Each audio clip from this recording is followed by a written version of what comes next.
araw po sa lahat ng miyembro at pensioners ng SSS. Hindi biro itong hamon na kinakaharap ngayon ng bawat pamilyang Pilipino dahil sa epekto ng sitwasyon sa gitnang silangan.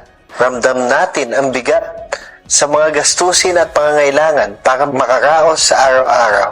Bilang tugon, magpapatupad ang SSS ng isang komprehensibong programa para alalayan kayo sa mga panahong ito.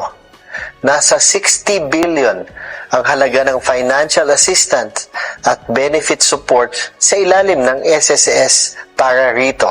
Unahin natin ang para sa ating mga pensioners. Gagawing nating mas maagang implementasyon ng pension increase ngayong taon sa ilalim ng ating pension reform program. Imbis na sa September, ipapatupad na natin sa Hunyo ang 10% increase ng retirement at disability pension at ang 5% increase naman para sa death and survivor pensioners. Pinalakas din natin ang emergency loan program para sa mga miyembro na nangangailangan ng tulong pinansyal. Mas madali ang requirements, mas mababa ang interes at may 6 na buwan na moratorium sa pagbabayad.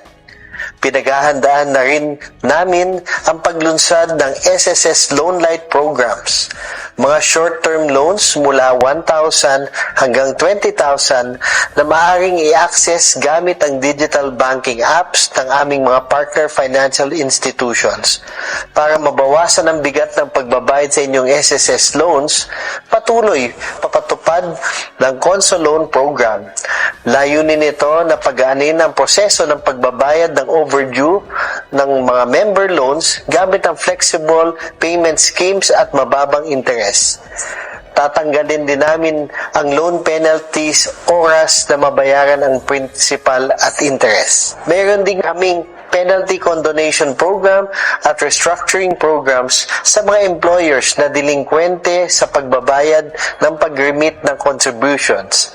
Ito ay para masiguro ang pagtuloy ng social security coverage at proteksyon ng bawat empleyado. Sa SSS, malinaw ang aming tungkulin. Ang tiyakin na mas maaasahan kayo sa oras ng pangangailangan.